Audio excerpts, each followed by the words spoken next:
and everybody that I government is shady. But every time I do, my family thinks I'm crazy. The hollow earth, UFOs, aliens invading. Fluoride in the water, they spray our skies daily. When I talk about these things, they think I'm crazy. There's no escaping anymore, the evil that we're facing. Illuminati mind control, they're sacrificing babies. The end of days, but anyways, my family thinks I'm crazy. That I'm crazy. They really think that I'm crazy. They really think that I'm crazy. My family thinks that I'm crazy. Atlantis, a land that harnessed the power of a volcano's fiery heart and learned to store the energy of the sun in giant crystals, then used them to create secret weapons whose disintegrating rays could destroy the rest of the world. Minds hooked like phonics as geometric platonic solids first solidified in the conscience. An enigmatic, spastic, autodidactic, mystified, scholastic, got drastic with Spartan tactics. Atlantis scholars stretching facts like mental gymnastics, stepped into a scripted, systematic, circular logic labyrinth, walls collapsing. All nails to a hammer and a casket. Basket cases can't grasp it. Athens barred access to the past on a lost path to the last breath. At a vast depth, violent fast death, flash floods, and the mud crept. Smothered soul slept, left forgotten as the sand swept. Only the stones left. Old bones kept with the chip tool set, figured in a book. Only dust collects. Relics that merely resurrect archaeology's sense of false confidence. Let's forget lost continents. The idea is not innocuous, possessed populace. Ideal to steal your soul stuck within a silicon metropolis.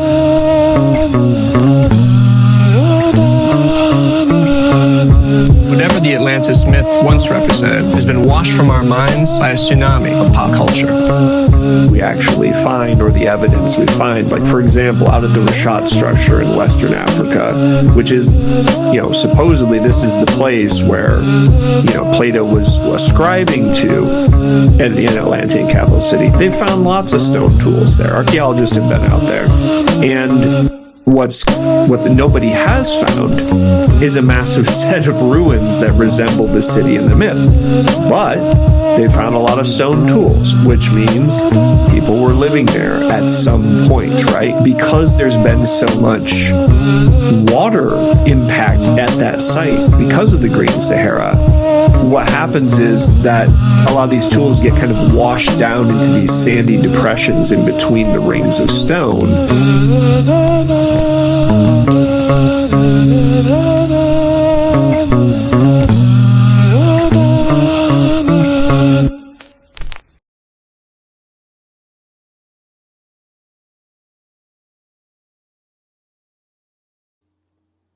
Ladies and gentlemen, welcome back to the My Family Thinks I'm Crazy podcast. I'm your host, Mystic Mark, and with me today, for the first time, is someone that I personally was floored when I realized, wow, I could have this guy on my podcast, because we're talking about something that I think I've been personally obsessed with, but also it fits into, and forgive the pun here, but it fits into the larger puzzle of who we are, what we're doing here, and what it means to be a human being. So I'm really excited to have the creator, the director of the Atlantis puzzle. Jack, welcome to the show.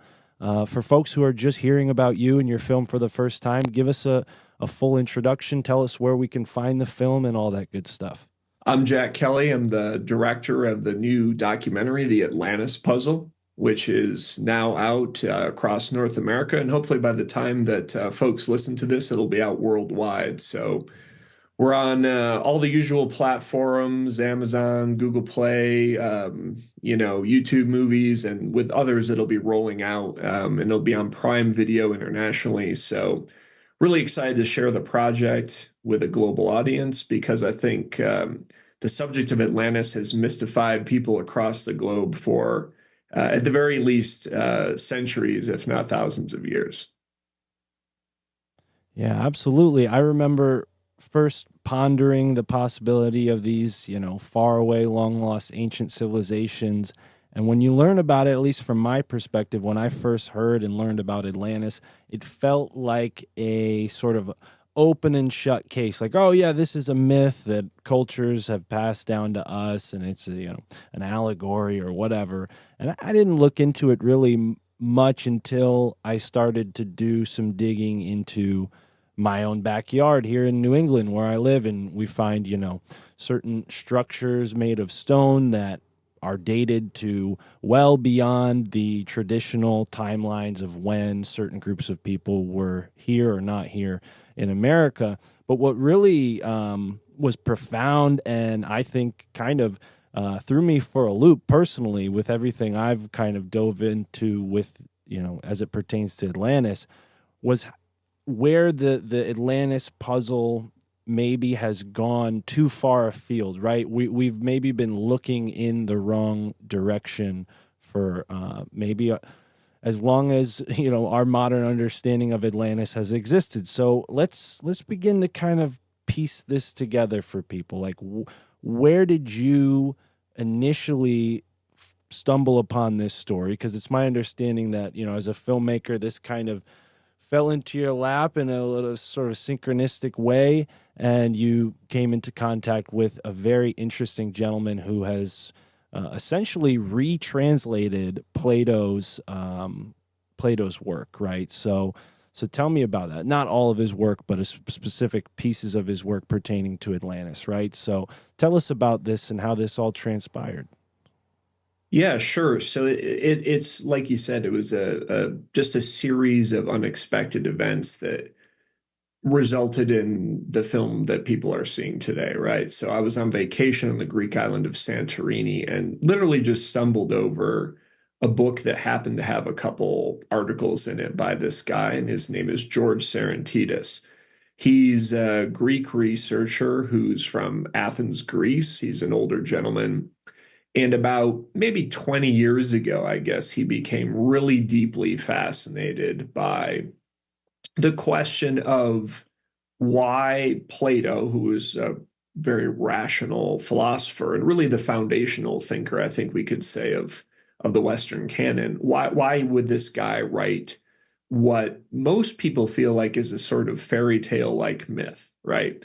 And I think as I've talked about in other places, I think that didn't sit quite right with George. And being that he was familiar with ancient Greek and had this sort of engineering logician type background, he really started to dig into this in a kind of really rigorous way that I think is open to people who are dedicated amateur researchers, right? So he's not a professor at Athens University, although he did work with a professor there to work on his translations. And what he wound up retranslating was Plato's two books, Timaeus and Critias.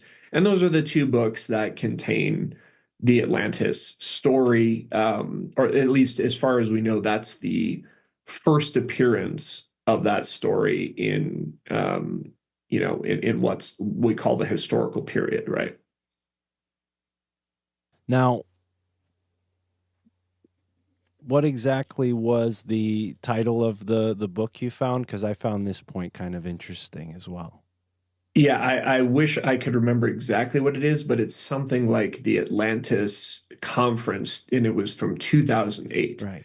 And again, this was just a random coincidence, right? I'm in a hotel on Santorini. I was going to visit Akrotiri, which is an ancient, probably Minoan culture site that was buried under the volcanic eruption of what was once called Thera, the island of Santorini, around 1600 BC.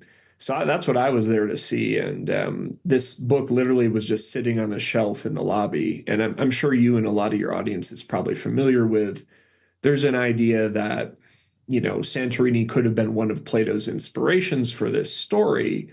And that's been popularized because, hey, it was a fairly advanced ancient civilization. They had, running water and toilets and multi-story buildings and stuff like that. And it was destroyed in a cataclysmic event, but it seems unlikely. But at the same time, as I'm sure you're familiar, Mark, like a lot of places will they will latch on to a story because it helps promote tourism. So I think that there's, the hotel had all these books about various different things, a lot of touristic stuff. And one of them was this book, which I have no idea how it wound up there because I don't think the owners of the hotel or the people running it had anything to do with this. Maybe somebody left it there, but that it's the hand of fate. So often, really interesting things and some of the most important things in our lives come about through quirks of fate. Yeah. Yeah, I think that is the case with this show in many ways. But when it comes to Plato, there's a sort of chain of custody to where he got this story, right? It's not totally just spun out of his imagination or pieced together from other types of stories that were similar. It's in fact kind of like passed down and maybe even, I hope I'm not giving away too much, but there's something more to this story, this Atlantis story. It's not completely meant to be read literally. There's a context to it that maybe you wouldn't right away notice. And that's why one of the reasons why the title of the film is The Atlantis Puzzle and not The Atlantis Solution or The Atlantis Answer, because essentially one of the elements of George Serentidis' theory about all this is that Plato used mythology in his philosophical writing as a kind of teaching tool for his students. And for those people who don't know, I mean, Plato's day job was basically he was essentially the dean of a university, right? He was the head of a place called the Academy, where he would teach kind of the best and brightest students from around Greece, including a guy named Aristotle, right? Was his star pupil. So I guess one of the questions when you look at the Atlantis story is, why did Plato write this story? And I think that's where we really try and investigate in the film. You have to be really careful, Mark, because there's a whole logic chain of decisions, right? A lot of if-then things, which is one of the reasons I think this appealed to Serentidis, who had the engineering background, is these guys, are always dealing with circuits and logic change and, logic gates and stuff like that. Well, you could say, well, is the story totally true? That's one assumption, right? Well, if it's true, how did the story reach Plato? Because the story is set sometime around 9,600 BCE, right? So in order to get down to Plato, it had to cross a span of 9,200 years or so, right? If the story is completely false, you got to ask yourself, what on earth is Plato wasting his time writing this crazy story about a lost civilization for? What's this got to do with logic and virtue and living a good life and stuff like that? But if it's neither all false nor all true, well, then there's something in the middle, right? And that then you have a challenge on your hands, right? Because if I hand you, Mark, I hand you a book and I say, look, Mark, this is all true. Well, you can just kind of turn your brain off. You say, "Oh, Jack says true." I mean, it's true. This is great. Maybe this is like a science textbook or something. And if I give you something else, I say, "Mark, here's a Spider-Man comic book," and it's nothing in there is true. Well, then you can pretty much turn your brain off. You don't really have to pay attention. You can just kind of enjoy the story, right? But if I say, "Mark, here's a puzzle, and you got to figure this out," isn't that so much more interesting? Well, and also the longevity of that seems maybe part of this whole equation where, still to this day, there are so many unanswered questions pertaining to Atlantis. And as I kind of put the cart before the horse at the beginning of our conversation, like, where is Atlantis is one of these big questions. And I think, Atlantis, Atlantic, right? It's there's this kind of obvious connection in the words, but maybe there's again, taking an engineer's approach to this situation, maybe there's a more complicated reason why we have this similarity, and it's not because Atlantis was in the Atlantic, but maybe because the Atlanteans were the only ones who had access to the Atlantic from their position on the globe, or, maybe we're even in the Atlantic to some extent. But I heard you mention that the whole idea of sunken continents or higher or lower sea levels is really maybe taking us off course, right? And what George has done has kind of gone away from those, I guess, measuring and time kind of issues, and gone straight to the material, the source material of what Plato is saying. And there's something in there about the pillars of Hercules, right, or Hercules, which, again, another one of these modern misnomers, is kind of conflated with the Straits of Gibraltar, when in fact this was more like a turn of phrase, not an actual geographical location. Can you help us understand what exactly that means, and how the Greeks would have received that phrase, the Pillars of Hercules? Yeah, you're bringing up a great point, Mark, which is, this gets extremely complicated. We can kind of go as deep as you'd like to go, but the long and the short, and we cover all this in the film, of course, but the long and the short of it is the geography, right? Where was this place? Was it real? And all this other sort of stuff. Well, first you'd think you could go into these books and they would say something quite clear, like, go to Spain and turn south and journey for 4,000 miles and you'll hit the Atlantean capital city. But that's not what Plato's books say. And part of the reason for the confusion about this over so many hundreds of years, at least in the modern era, right, is that we deal with these books in translation. So when Serenitatis's key contribution in many ways, or the thing that sparked him on his work, was the recognition that, at least in the modern era, by which I mean maybe the last 200 years, 250 years, this story had been mistranslated, and the word okeanos, which was ancient Greek for ocean, and just for context, the ancient Greek world consisted of Europe, Africa, and Asia. That was the known world for them. Nobody had ever, as far as we know, been to Antarctica or Australia or so forth.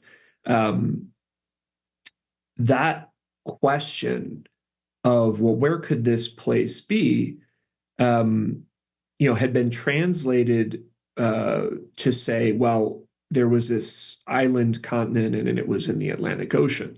But if you go back and look at the actual ancient Greek, of which I read just a small amount, it actually says something like the Atlantic Pelagos. And I've talked about this before. Pelagos is the word that means something like kind of like a smaller enclosed, partially enclosed sea. So today, modern Greeks use that same word or a derivation of it to refer to the Aegean Sea, right? It's the Aegean Pelagos. So right there and then, you could imagine people saying, well, maybe it meant something different at that time and so forth. But that's exactly what George did his research in. So you have geography over here and you have ancient language here.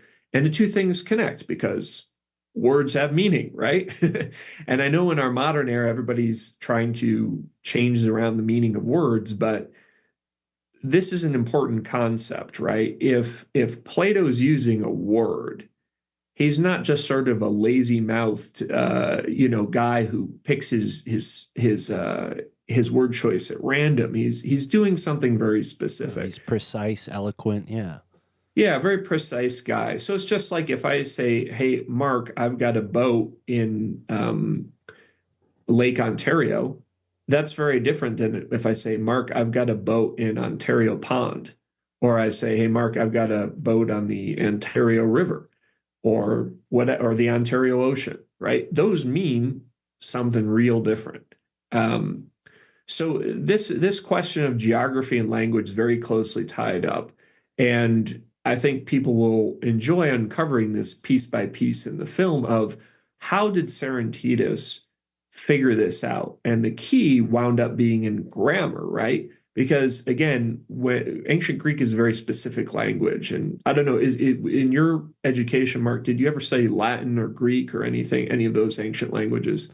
Well, unfortunately, I was not exactly the most astute student. I didn't really care for my classes, so they didn't put me in Latin because I wasn't very good in English class, which is surprising because now that's like mostly what I do is like communication, writing, and so yeah, Right. school really did a number on me. But no Latin.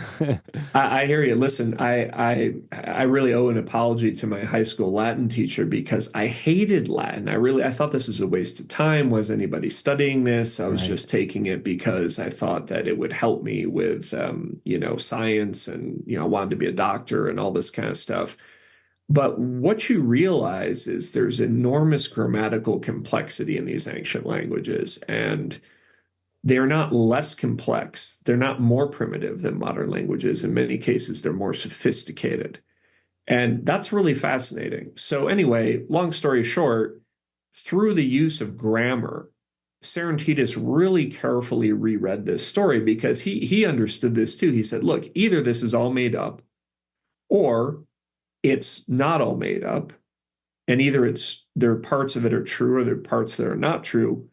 Well, if it's not all made up, then I have a responsibility to try and figure out which parts are true and refer to real things or places, and which parts are not and do not. And, I'll just go out on a limb and say I think the reason why an academic never figured this out is because actually the reason that Atlantis has taken on this life of crazy fringe theories and really Hollywood nutty stuff, Aquaman kind of stuff, and just guys riding around on sharks underwater and fighting with tridents and stuff like that, shooting each other with laser blasters.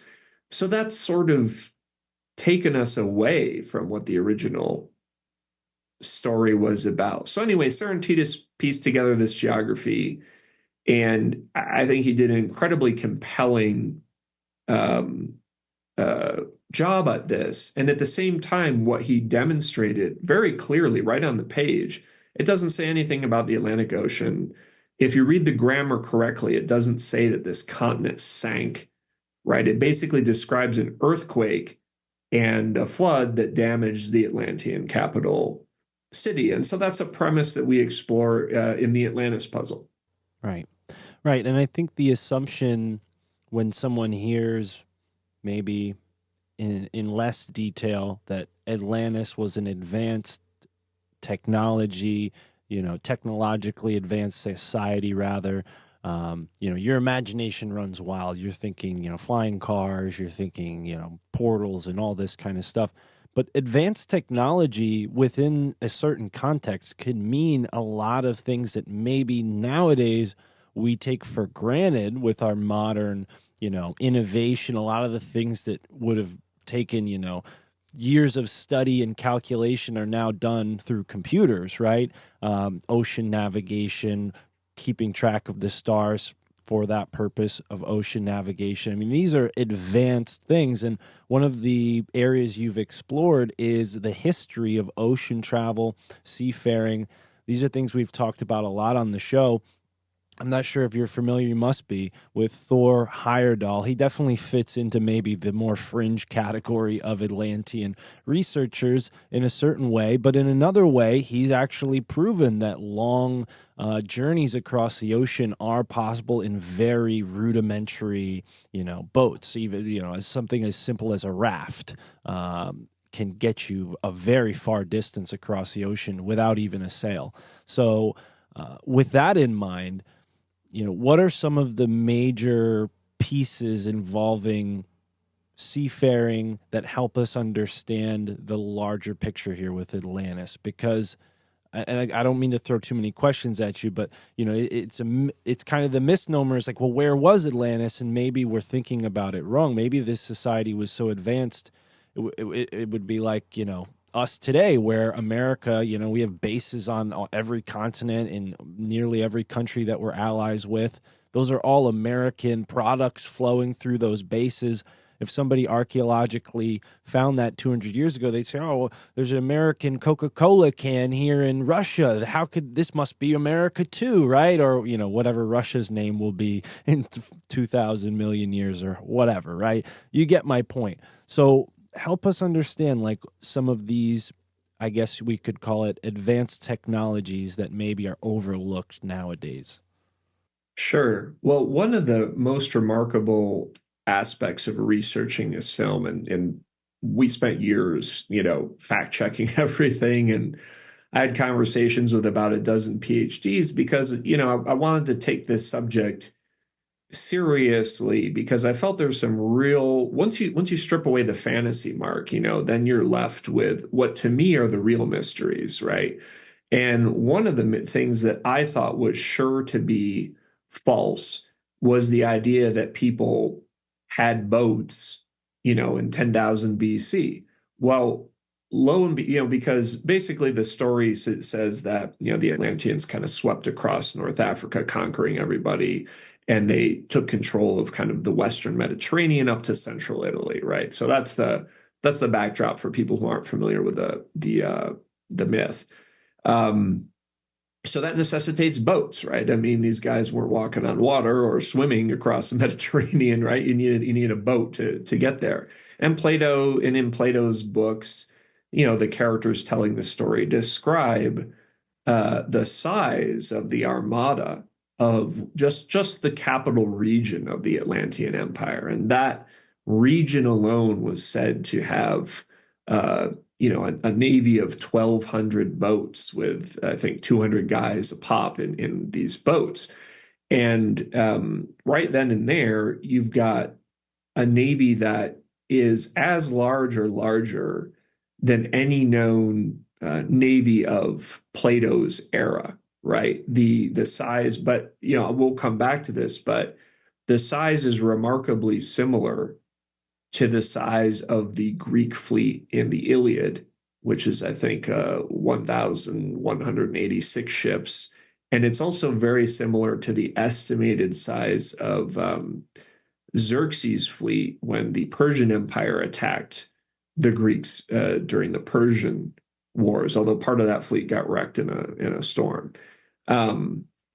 So this idea of seafaring, this is one of the first questions I asked was, well, wait a minute. How could any of this be true? Because you're telling me that basically Stone Age people were out paddling around in large boats crossing the Mediterranean in 12,000 years ago. Surely that couldn't be true.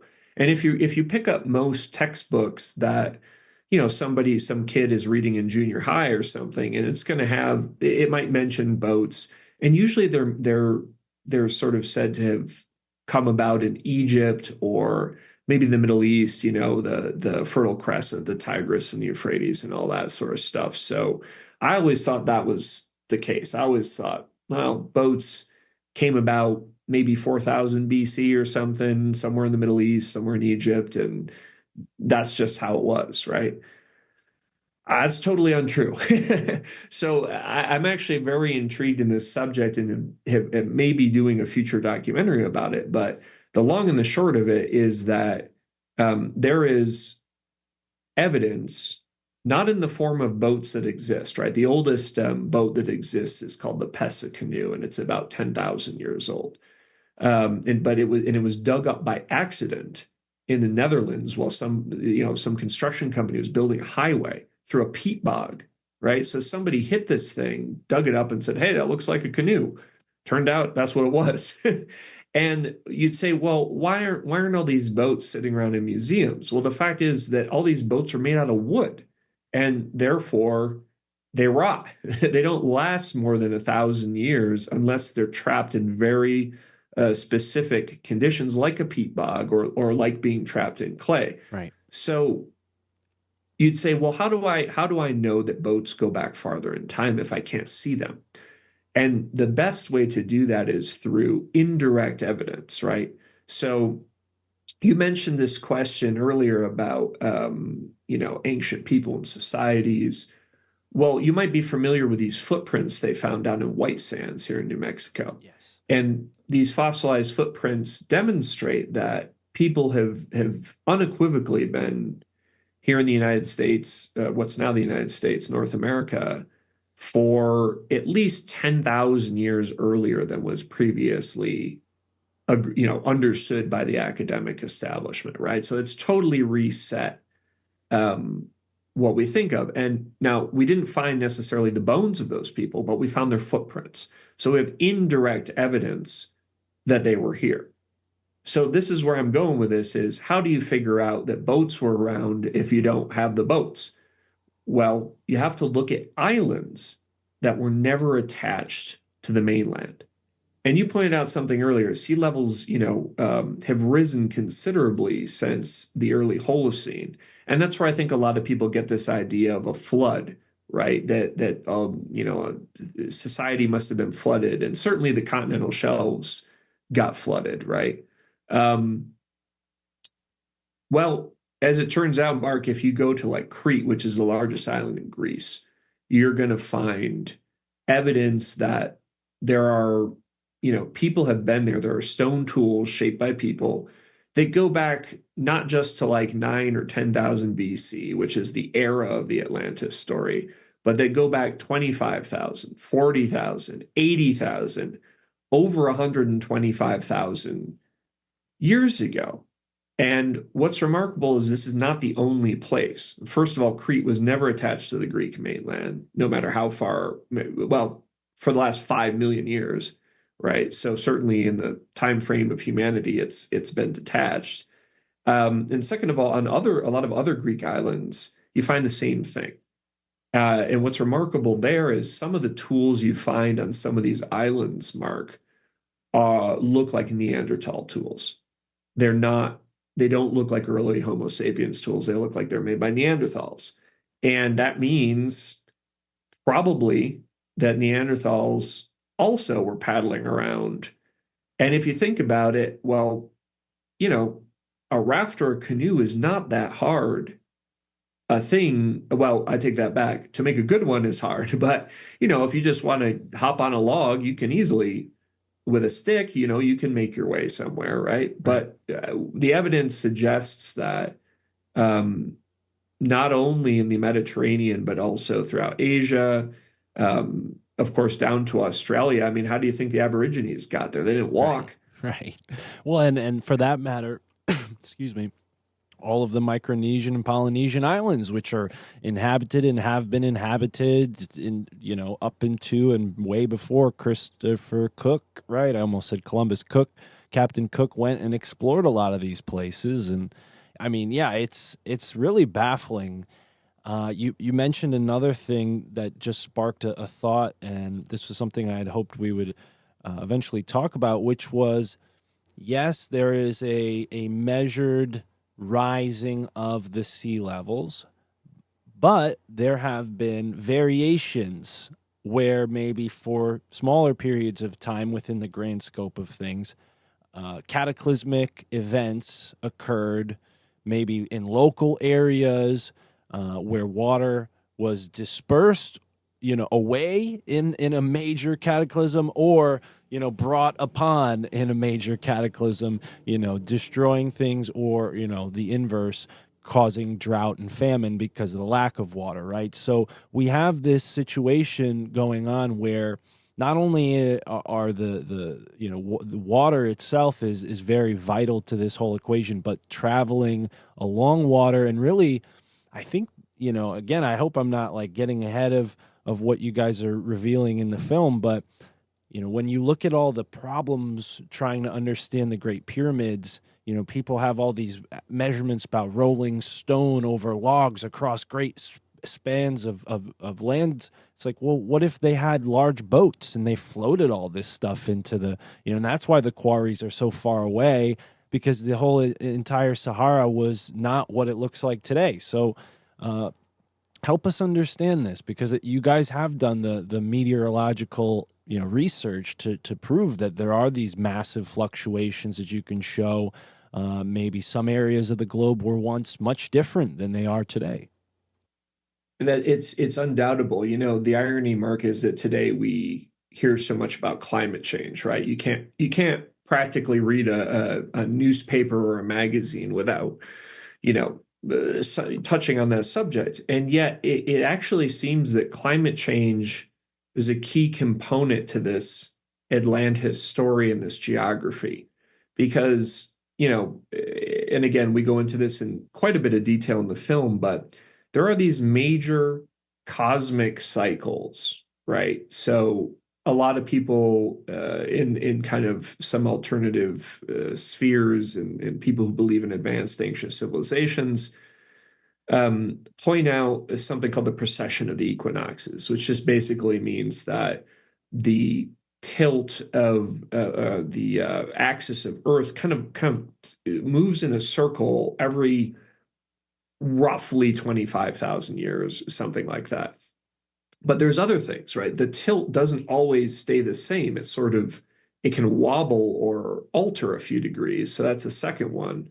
And then the third one is, you know, the Earth doesn't move in a circle around the sun. You probably learned this when you're in like, you know, grade school. It moves in ellipse, right? So the obliquity of the Earth's orbit is the third one. And those three things together are called the Milankovitch cycles, right?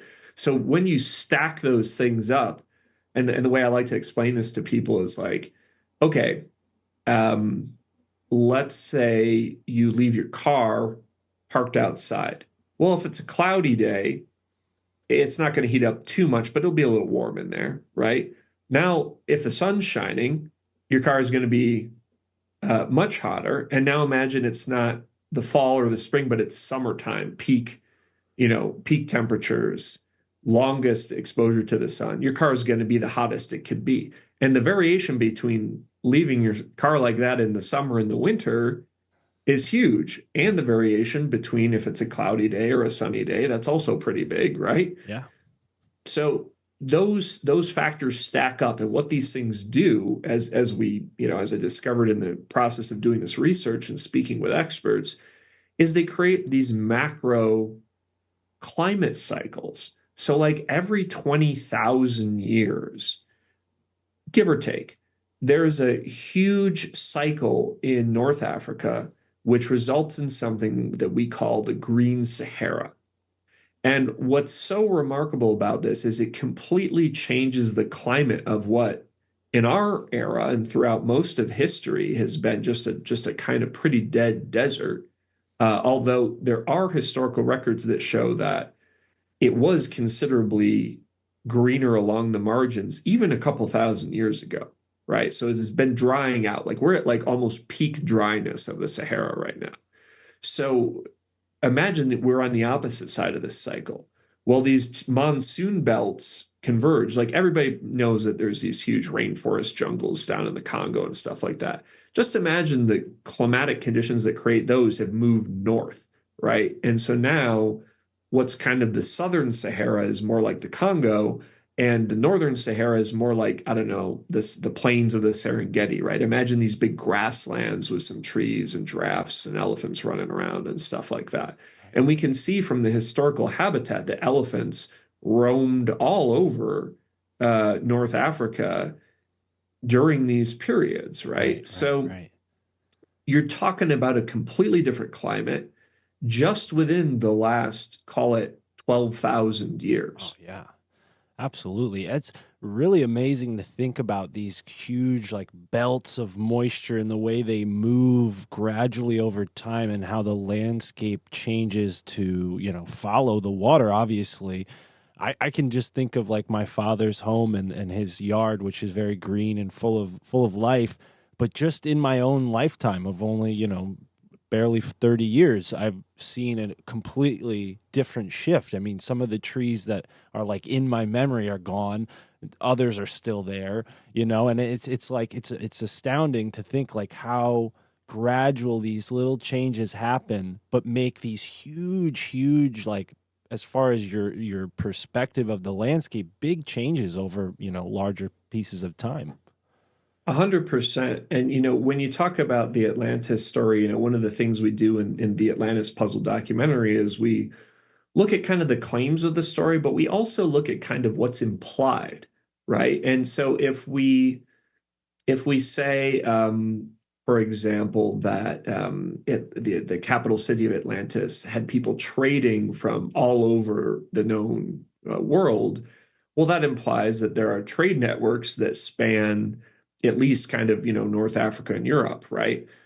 Well, those are the kind of claims that we had to try to investigate. And one of the ones about the climate and sort of this questions of flooding. Well, if you're in the middle of the Green Sahara period or at the dawn of the Green Sahara period, circa 9600 BC, and if Serentitus is correct in this that there was a sort of localized flooding event at the area that was the capital city, and most people, this is no secret, most people are familiar with this from social media, that a lot of people are saying the Rashat structure in Mauritania, this ringed structure that certainly resembles Plato's description of the geography of the Atlantean capital city. 5 or 6 years ago, people started kind of putting this out online, and I'm not going to name names, but it seems to be that people kind of essentially took this. There was a film that came out, I think, around 2012 called Visiting Atlantis. But it may be the case, and again, I'm not libeling or besmirching anyone's reputation, but it kind of seems like maybe that those people got that idea directly or indirectly from the work of Serentitus, who was probably 7 or 8 years before that, right? So we're talking 20 years ago, Serentitus was on to this idea.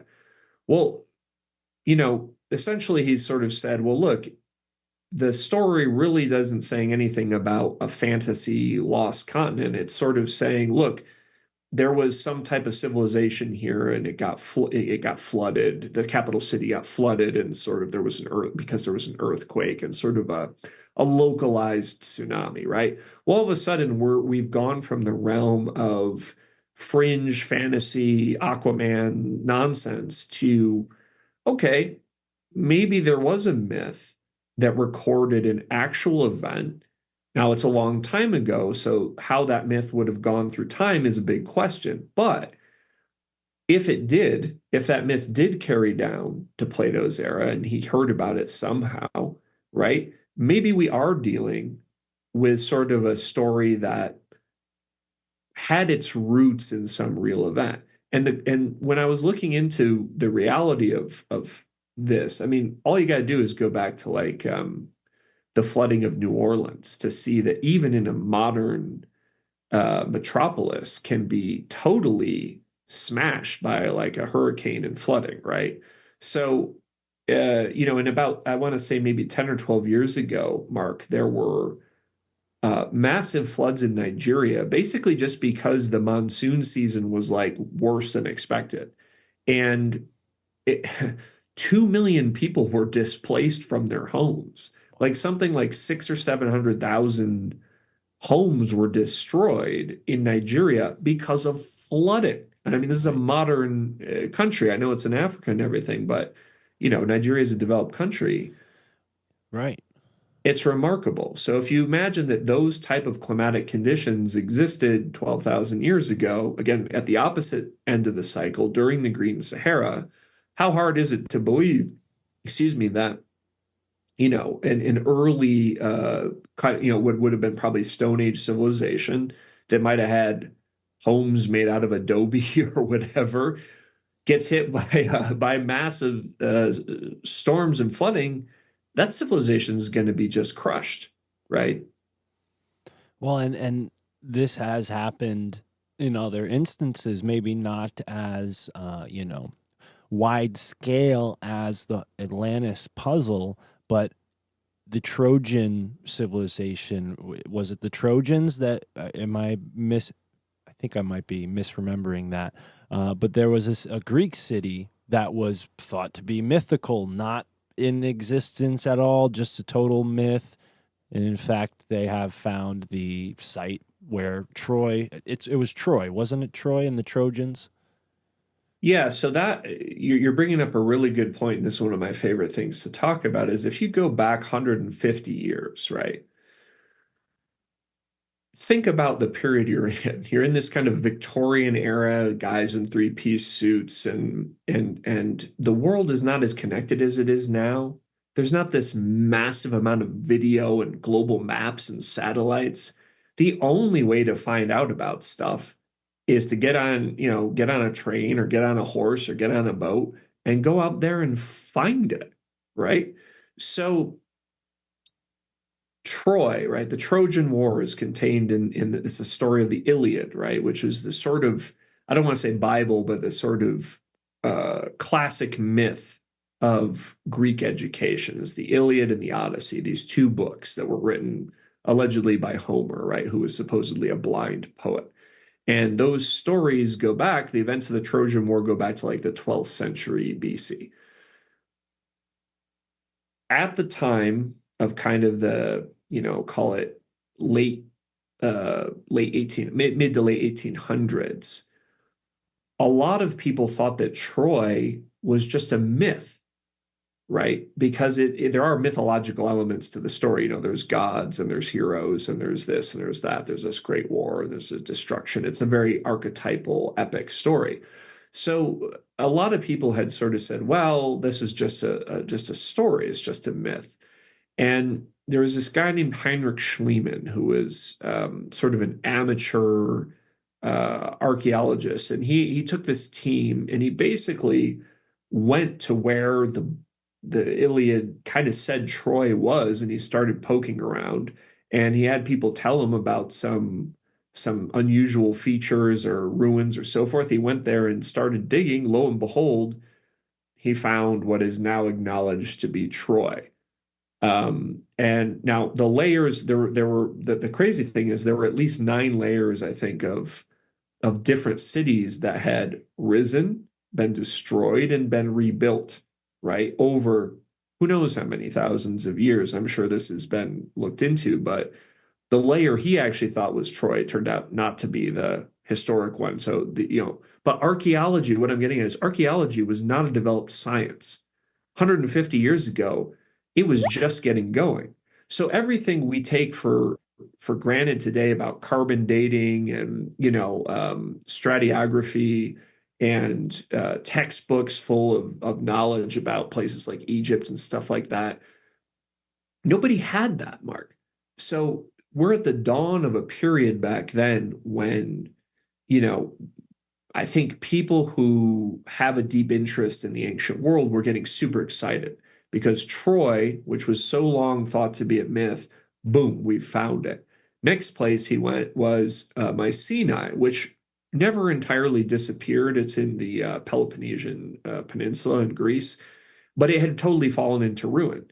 And I've been to Mycenae, and it's a remarkable site, but in a way it had kind of become lost. Like Greece, people kind of forget Greece had kind of gotten depopulated during the 1800s and so forth. They were under the control of the Ottoman Empire. So a lot of people had scooted out of Greece. Their population took a huge dive. So a lot of stuff had just kind of gotten lost or gone into ruin.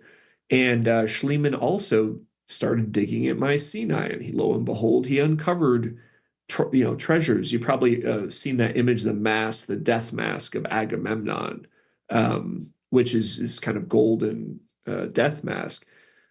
Probably not from the actual Agamemnon, but it demonstrated, hey, look, there were people here at this time period.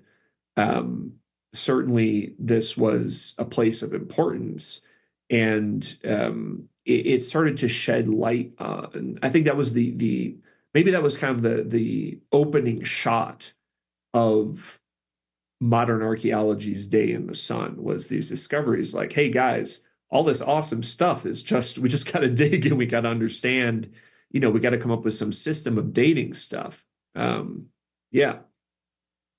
Well, and it does seem like we're in a really great time for these types of discoveries to be made. It seems like, although academia is a little bit biased when it comes to this topic in general, there are avenues like this one and the other, obviously big outlets that are covering topics like this that are giving play to alternative takes on this. And I think that's allowing for, the tables to turn a bit. For too long, the academics have kind of stifled this topic and not given a chance for people like Mr.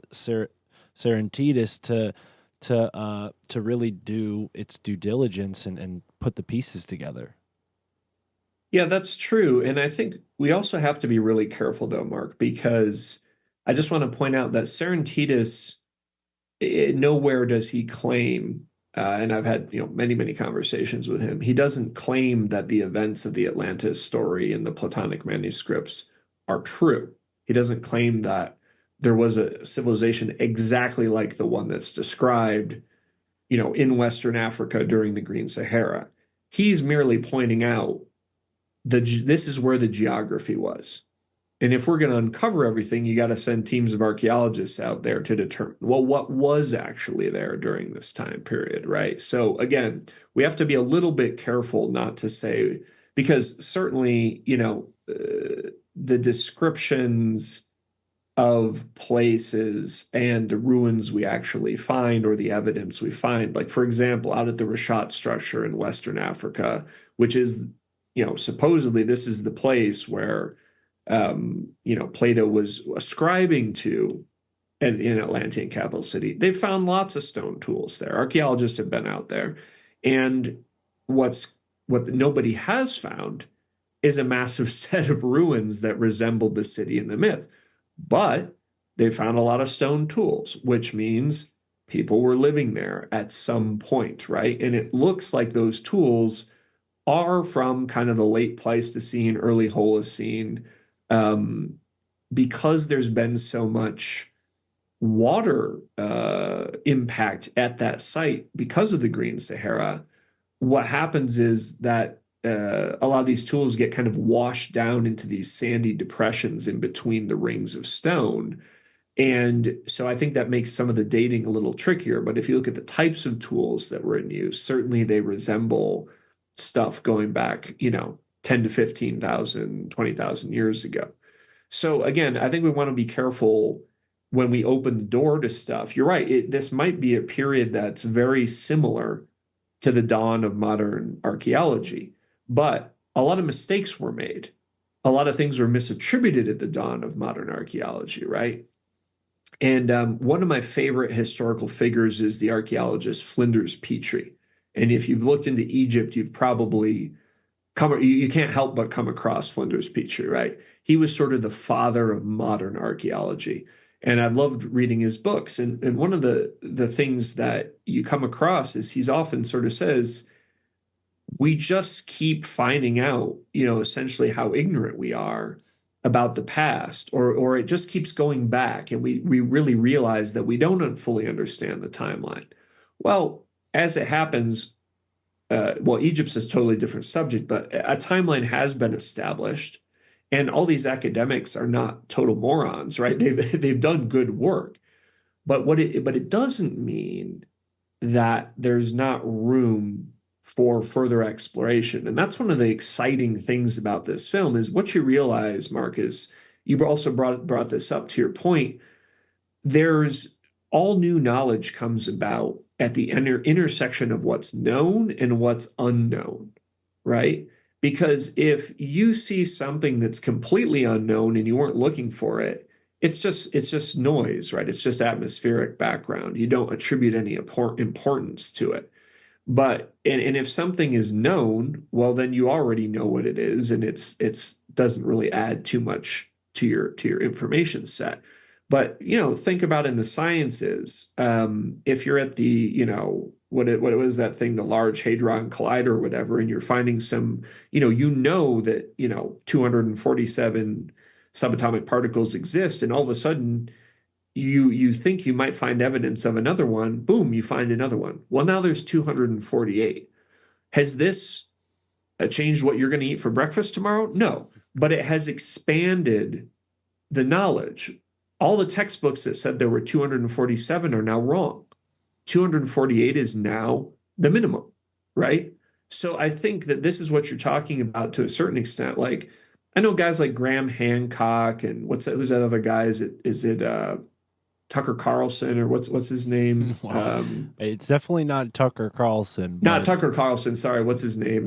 well, there's a couple of gentlemen that come to mind for me. There's Robert Scott Schock. There's Laird Scranton. There's Andrew Collins. I mean, there's what's his name who goes on Joe Rogan as well. And now I'm blanking, but yeah, there's plenty of guys like Graham Hancock. There's plenty of guys out there, and I think, Hancock's always sort of saying, well, we got to look at the continental shelves. And he's right from the standpoint that the sea and humanity have had this long-standing relationship.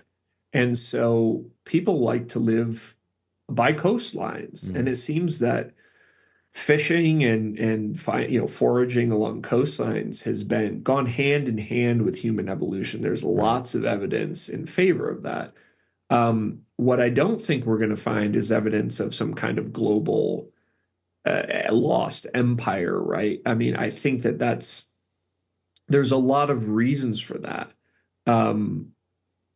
But I do think that we are at a moment where you are uncovering a lot of things. And we're finally at the point where, whether it's amateur researchers or professional academics, people are starting to push the boundaries of what was known. And I think we got into a little bit of a static period in the 20th century where people kind of felt like they had it all figured out.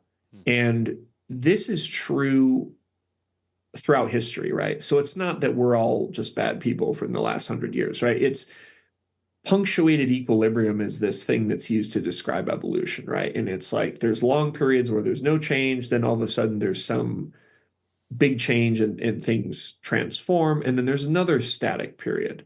Right.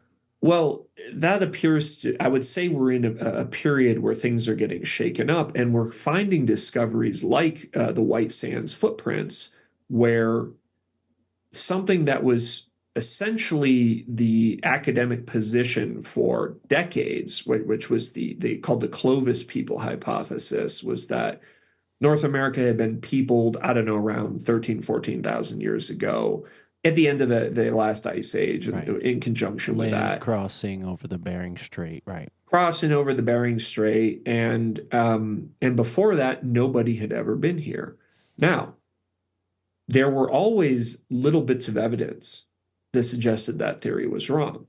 But there was so much evidence that suggested that theory made a hell of a lot of sense that people would sort of disregard these minor anomalies. And if you think about it, that's a very reasonable stance. And for people who get mad at the academics, don't get mad at them, because they're drawing a conclusion that makes a lot of sense, right? So for an academic, when there's 95% evidence that says that the Clovis hypothesis is correct, to say, well, actually, people have been here for 10,000 years before that, well, you actually, you do look kind of stupid, because people are going to say, hey, Frank, what about all this evidence that suggests X?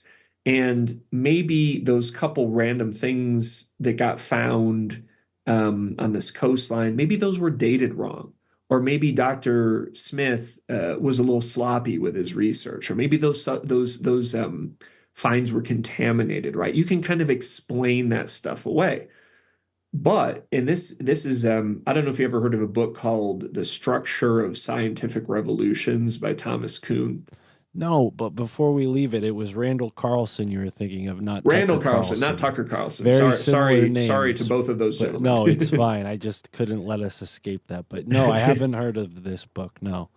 Yeah, so Thomas Kuhn wrote this. I think it was in the 60s, and it was a kind of a radical reshaping of how we think about the advancement of science. Because basically what he's saying is something very similar to punctuated equilibrium, right? It's this idea that an idea forms about how the world is. In his case, he's talking about sciences, right? And that idea persists as long as it's the best answer to explain all the evidence, right? And invariably, eventually, as our knowledge grows, we're going to run up against things that don't fit the theory. But we don't just throw the theory out because one or two random things don't really seem to fit. If there's a good reason not to, right? We might dismiss that and say, again, this data doesn't look right. This doesn't fit. There must be something wrong with that research, right? This needs to be further demonstrated, right? This needs to be repeated, this experiment. And therefore we're not just going to throw out the scientific theories of our modern day because one or two little things question it, right? But over a certain period of time, the amount of evidence that this theory does not explain is going to grow, Mark. And when it reaches kind of a critical point, now you're going to have this kind of battle between I'll just say the sort of traditionalists and let's call them the modernists, right? And the traditionalists are going to say, look, this theory has held up great for a long time. It's really good. It explains a lot of stuff, like the Clovis theory. Look, we know the glaciers were melting. We can see there's all these Clovis people from this time period. We don't have much evidence from before, but when you're faced with solid radiocarbon dating by U.S. National Geologic Survey scientists that shows that these footprints are 23,000 years old, case closed. The Clovis hypothesis was wrong. Right. And the danger is that, and this is natural, right? Because again, if we go back 60 years to propose that people had been here for 20, 30, 40,000 years before the Clovis people would have been pretty unfounded speculation, right? It could have been a little dangerous. And this, Mark, I think the reason I've gone on this little diatribe is that I think there's a little bit of a tendency among the fringe community to jump to conclusions. Guilty. Well, it's exciting. It's interesting to think about these and ideas. a lot of times the bar is so high to engage in these topics on an academic level that you almost, and this is probably more about me than anyone else, but I feel like the fantasy is more alluring because it's more approachable than, oh, well, you can't really make a informed opinion about that unless you've read these 30 textbooks first, right? And that's such a daunting task for a lot of people who are truly just passionate about these questions, these mysteries that are really interesting. And I'm fully in support of your diatribe. I think it's very reasonable and makes a lot of sense. I have an example of that only 30 minutes away from me. They built an overpass over the Farmington River and discovered a pre-Clovis site of, I guess, Native American, tools of some kind, evidence of them being there. So yeah, pushing the calendar back little by little, the timeline expands and we realize that, our scope of understanding, has to grow to meet, it's like the punctuated equilibrium. We have to adapt with this expansion, with this massive change. And it's very interesting because, with everything we've talked about tonight, I'm still stuck on the anomalies within North and South America. And I think, to your point, I don't know that we will ever be able to prove something like the existence of a global civilization, but maybe that's a limitation that we're faced with right now. Maybe that's something that is inherent to the nature of a global civilization, right? I mean, maybe it's something that is hard to prove. But on that note, you mentioned the peat bog discovery, and there have been similar discoveries here in the United States. We've found what appears to be, and this is very controversial, European peoples here in North America prior to, way prior to Columbus, and they found them in peat bogs, and these have become very controversial. We spoke to Preston Douglas here on the show, who wrote a book about how this, it was a part of a book that, deals with controversial archaeological topics, some that have been kind of swept under the rug or maybe misconstrued because of their ramifications. And there are other peat bog discoveries that fall in line with that are underreported, some in Florida, which, and I'd love to hear your thoughts on this. There have been giant skeleton finds in some of these places, right? So when you're talking about not only, people who don't necessarily match the description, but then also anatomical characteristics that don't really even match our understanding of what a Homo sapien is, it kind of makes me think of what you said prior about the Neanderthal and how maybe these, this species of hominid was moving around on canoes too. And if that's the case, maybe, Denisovans and other variants of what we now think of as, humans, maybe not Homo sapien, but human, existed all over the planet. And, that being said, we have the Sasquatch or the wild man myth that, has pervaded all cultures throughout time. So with all that being said, I mean, what are your thoughts on some of these giants and with the prowess of the Atlanteans from what we've gotten from Plato's translations? Like, could that be maybe a match to some of the things we hear about in North and South America, anomalous beings, possibly giant stature, so on and so forth? Well, I got to tell you, Mark, I'm not up on the giants and so forth, but certainly there has been evidence out there in South America that has upended previous ideas, and it's all come about in the last couple decades. And one of those, I'll just make one example, is it was long thought that the Amazon jungle was never highly populated and that it wasn't home to a lot of people. Well, that's a massive area of South America, right? And then a lot of discoveries within the last couple decades have demonstrated that that's totally wrong. And the prior thinking on that was that, the population of the Amazon never exceeded 1 to 2 million people. Well, kind of overnight with the discovery, I say overnight, but over the course of 5-6 years of people doing research, that estimate has now, again, within the academic community, jumped to something like 14 or 15 million people. Well, basically what we're sort of saying is, this is pre-Columbus, of course. What we're sort of saying is that our previous estimate of the population of a massive area of the world was off by like a factor of 7, right? Like if I said, what's the population today? And you told me, well, Jack, it's probably about 8 billion people. Or I said, what's the population today, Mark? And you said, well, Jack, it's probably about 65 billion people. There's a big damn difference between those two things. So I think, I do think we're at a period of discovery because, our tools are getting better. We're finding new ways to look at the things that have been there the whole time. Right. And this is the irony, right?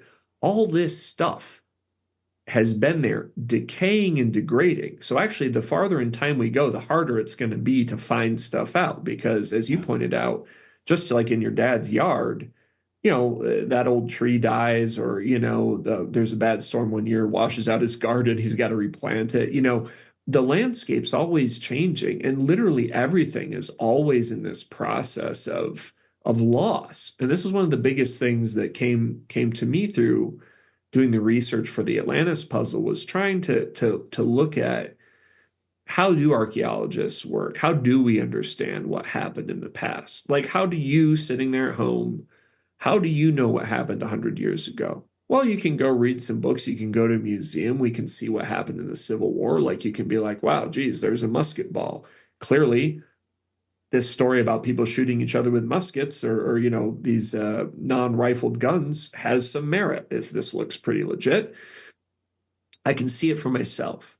Well, you go back 500 years, the amount of physical evidence from the Civil War is high. You go back 500 years, well, how much evidence is there from 500 years ago? Physical stuff, clothes people wore and guns and stuff. Well, you can still see some of that stuff in museums, right? Well, now go back 2,500 years, right? And you find, fragments of Greek helmets and stuff in museums. Well, how come we don't have like 100 of these helmets? Well, because they've corroded, they've disappeared, they're gone, or they got melted down by later people.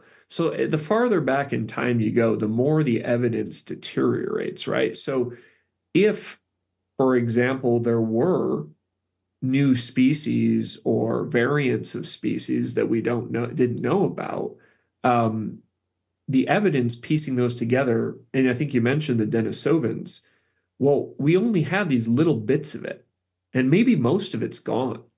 So unless we can find more of it, or unless our research methods continue to improve, it's going to be really hard to piece together, like, where did the Denisovans live? What was their way of life? Like, what kind of languages did they speak? How would we ever figure that out, right? I mean, we may never know what language Denisovans spoke or anything like that. But the point is, I guess, to say that I don't know about the specific cases that you're talking about, but I think it's certainly the case that we are in a time of discovery, and that our picture of the ancient world, or kind of, let's call it the pre-modern world, is drastically in a process of change. Yeah. Well said. I think that's a great place to leave people to watch the film. And there are so many questions in this larger mystery that is, who are we? Where are we from? What is our history? And yeah, I'm, very, very interested to see where you go next. You already hinted at, a film about, discovering maybe more about seafaring. But if you ever do stumble upon the topic of giants, there's plenty to find up here in New England. So please do get in touch with me, because I'd love to show you some of the things that I've found and I've researched, and you'd be surprised what kind of megalithic stones, and that's not an exaggeration, are just, on your casual hike through what you think is just a regular state forest. And there's no plaque. There's no, hey, this has been here for how long or whatever. It's just there. And sure, it could just be a glacial erratic that got pushed by the ice. And yeah, sure. But I don't know many glaciers that take time to turn a stone into the shape of a bird and then place it on another stone. So anyways, enough about that. Jack, you're truly a great pleasure to have on the show here. I'd love to have you back on again in the future. But just one more time, remind the folks where they can find the film and more from yourself and anything else you plan on working on in the future. Yeah, thank you, Mark. AtlantisPuzzle.com. We've got all the links to all the different platforms. If you want to check out the film on Amazon, or, check it out on your preferred platform, they'll all be up there. And the other thing I'd just like to ask people is, my company is a small independent film company.